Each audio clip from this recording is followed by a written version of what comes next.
nga ba talaga ang maging epekto ng pulboronic video kung meron man?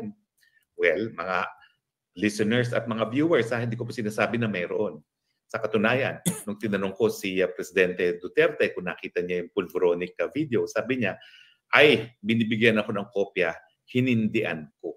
Dahil ayaw kong magkaroon ng kopya niya. O, diba? O, sabi ni Harry Roque, tama ang chika-chika ko. Si Pangulong Duterte nakakita na sa Polvoron video. Pero, hinindian niya na mabigyan siya ng kopya. Tama ang chika-chika ko. Let's move on. Pero ang sabi niya, sigurado siya, may kopya niyan ang militar. Sigurado si Pangulong Duterte na may kopya na ang militar. Shh, atin-atin lang to ha. Huwag niyong ipagkalat. Sigurado si Pangulong Duterte na may kopya na ang militar sa Polvoron issue, sa Polvoron video. Nako, kaya pala. Oh my G, this is really shocking revelation. Tapos sabi ng isang basher, ay naku bibig, maniwala ka kay Harry Roque. Ay, itong si Harry Roque, reliable source din ito. Diba? Hindi naman magsasalita si Harry Roque, no? Hindi niya na-experience o hindi niya nakita or walang nagsabi sa kanya na isa ding reliable source. Diba? Let's continue. So unang-unang tanong is, ano bang epekto ng pulboronic video kung meron man? Pero yung sinabi ni Presidente Duterte na may hawak kay militar, naku, loaded po yan. Diba? I told you, militar ang may hawak. Salamat, Ninita Dartigues. Thank you, dear, for giving and sharing your blessing. I really appreciate that. Love you. Ang social. Love you, dear. Diba? Salamat po, Ninita Dartigues. Love you. Okay. Kasi ibig sabihin, ang militar ang magdidesisyon kung ipalalabas nila o hindi ang pulboronic video. Totoo. Pero ano nga bang epekto niyan? Well, una-una asahan natin na ookrayin yan ng administrasyon. Sasabihin, yan ay gawa-gawa lamang. Siyempre, nangyari na yan ganyan kay yung presidente ng Ukraine, no? Si Zelensky, na ang inaakusuhan din na pulboronic din. Mantakin nyo, dalawa palang leaders ang inaakusahan. Hindi naman natin alam kung totoo hindi, no? Na pulboronic si Zelensky at saka si PBBM. Pero ang ginawa ni Zelensky, sinabi niya, ay naku, yung video na yan, hindi yan totoo. Yan ay gawa-gawa lamang para sirain ako. Ay, pwede din mga kabibig, no? Once lalabas ang pulvoronic video, pwedeng sabihin fake news. Pwedeng sabihin, ay AI generated yan. Ginagawa-gawa yan sa mga kalaban ko. Pwede, may punto talaga si Harry Roque. Oo, kasi pwede namang i-deny ni BBM kasi ang sinasabi si PBM daw nasa pulvoronic video, pwede naman yang i-deny na hindi ako yan. They are making fake news about me. And this is so discouraging. It's because I am the leader of the Philippines. I am the president of the Philippines. But these people never stop about the pulvoronic video. That is not me. Ay, ganon ang statement. Vongga, English speaking. Diba? So let's move on. So inaasahan ko na ganyan din ang sasabihin ng administrasyon kung lumabas yung pulboronic na yan. Sa batas kasi, meron talagang proseso ng authentication na kinakailangan yung kumuha ng video ay kinakailangan panindigan na siya nga kumuha ng video at yung video na pinakita ay siya diyang video na nakuha niya. Pero yan po sa hukuman. Hindi naman tayo makakarating sa hukuman eh. Itong pulvoronic neto, kung papalabas man, ay para lamang sa taong bayan. So, ang pwede na makasabi na totoo, ang pulvoronic video is sa hukuman na kung merong magkakaso. Diba? Pero sabi ni Harry Roque, inubo ako dahil sa pulboron. Ang sabi ni Harry Roque, ang taong bayan, tayo ang siyang huhusga. So, ikaw ha, for example, lalabas ang pulvoronic video. Lalabas ha, for example lang to ha. For example lang, lalabas ang pulvoronic video. Ano ang iyong reaksyon? Comment down below.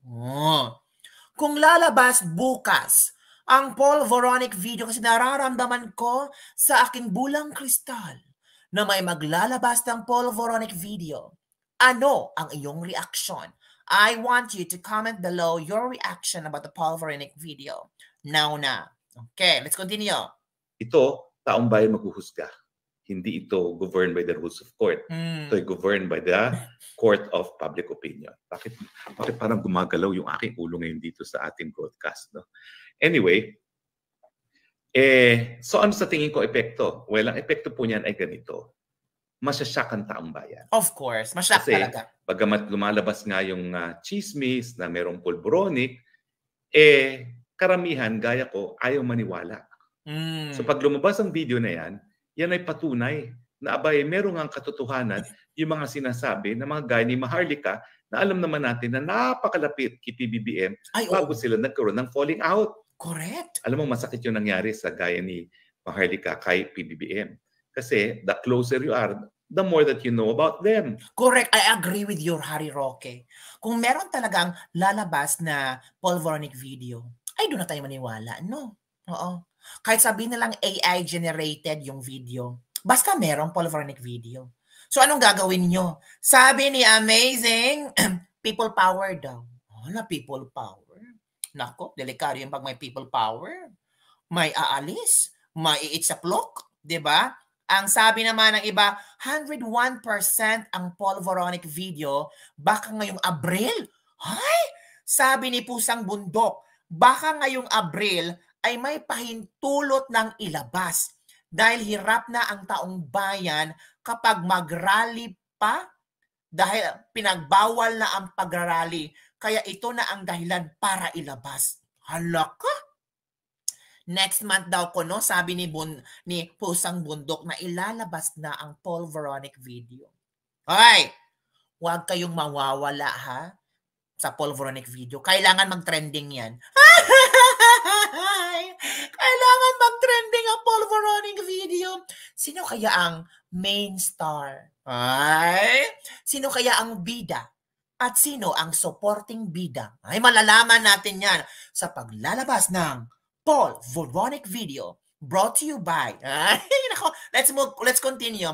Hello, so, Susan Austria. So yung sinasabi ng Paul Veronic, ang PBBM, hindi natin ma-dismiss dahil talaga namang sa mulat-mula, ang magkasama at magkakampi ay si Maharlika at si PBBM. Totoo po yan. Yung mga panahon, ako yung spokesperson, hindi naman ako talaga malapit sa mga Marcoses, no? At talaga namang never ako naging malapit sa mga Marcoses.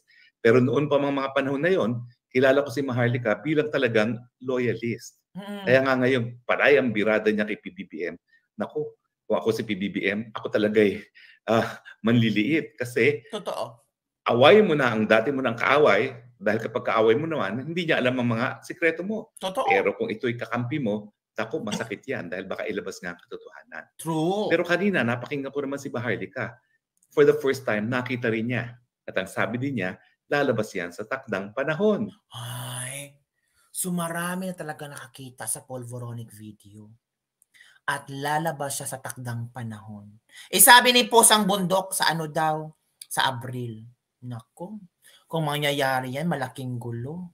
Hindi pa nga nalulutas yung problema kay Pastor Apollo Kibuloy. Merong problema sa West Philippine Sea. Dumagdag ba itong Paul Veronic video? Diba? Tapos may mga rebelde pa sa bulubunduking lugar ng Pilipinas. Tumataas pa ang presyo ng bigas. Ay naku, ang dami. At ito pa, dumadami ang mga bangag. Ay, ang daming problema ng Pilipinas. Pero lakbay ng lakbay si Pangulong Bongbong Marcos. Wow, educational tour. Buti pa si VP Sara, lakbay ng lakbay, pero sa buong Pilipinas, binisita niya ang mga bulubunduking eskwelahan, 'di ba? At ramdam ng mga tao doon na meron talagang isang VP, Vice President, na talagang kinukumusta sila, minahal sila, at hindi nakakalimutan. Nagawa ba yan ni Pangulong Bongbong Marcos? Hindi. VP Sara, Pilipinas, lakbay sa mga bulubunduking lugar. Pangulong Bongbong Marcos, lakbay sa ibang bansa. Ganon. Diba? Let's move on. So ang unang-unang epekto, bagamat ito ay hindi hukuman, ay makikita ng taong bayan ang pruweba sa kauna-unahang pagkakataon dun sa mga paratang na pulbrotic ang ating presidente. Kung lalabas nga yan. Pero ano ang gagawin ng Malacanang? Gaya na ginawa ni Zelensky. Masisinungalingan, tapos sabihin altered yan, hindi yan totoo. At habang hindi lumalabas yung tao na kumuha ng video, hindi dapat paniwalaan. True. Pero kung ako ang PCOO, I will go beyond that. Hahanda talaga ako ng complete defense. Dahil sabihin mo na nga na walang authentication yan. Still, ang hinahanap ng taong bayan ay pruweba doon sa napapabalita na pulboronic ang presidente. Totoo. At pag lumabas yung video na yan, yan talaga ay pruweba. So ano maging epekto niyan? Well, legally, ang paggagamit mismo ng pulburon ay hindi naman talaga pinagbabawal kung ikaw ay presidente. Well, of course, bawal gumamit ng kahit anong pinagbabawal na gamit. Ano ka ba, Harry Roque? Bawal talaga yan, Dong. Anong hindi ipinagbabawal? Hindi ipinagbabawal sa presidente? So okay lang ang presidente gumamit ng polvoron? Ano ba yan? Hindi ko magets. Pasensya po, Mr. Harry Roque. Baka nalito lang po kayo. Kasi trending na trending ang polvoron video, okay? Okay? So pinagbabawal ang pulboronic. Okay. So talagang yan ay hindi dapat mangyari. Illegal yan. Pero ang sinasabi ko, walang kinalaman yan doon sa trabaho ng presidente. Pero pwede ngang maging impeachable offense yan. Bakit? Kasi nga po, ang kanyang trabaho bilang presidente ay magpatupad ng batas. Totoo. Yun pala ang ibig sabihin ni Harry Roque. Bawal ang polvoron. Pero isipin natin kung gumagamit man si lakbay aral ng polvoron, ang ating isipin na yung trabaho niya bilang presidente, di ba? Even though gumagamit si lakbay aral, pero impeachable siya kasi it's illegal. Right? Okay, let's move on. At kapag siya ay gumagamit ng pulboronic at nagkaroon nga ng ebidensya na siya ay gumagamit ng mga pulboronic, ang ibig sabihin niyan, siya mismo ay lumabas sa batas. So, mali sinabi ko na hindi bawal. Bawal po talaga. Ang mere possession ay bawal, lalo na pag gumamit ka. True. Pero sa batas natin, malabot naman ang puso kung ikaw ay user na nais magbagong buhay. Opo. So pwede naman niyang aminin kung totoo nga na siya ay pulboronic at gusto niya magbagong buhay. Pwede naman, yun, diba? Pwede siya pumasok ng rehab. Pero ano naman what if sa video ng polvoron, kung si lakbay aral ang nandoon, si BBM ang nandoon, bibigyan niyo ba siya ng chance? Ito honest lang ito.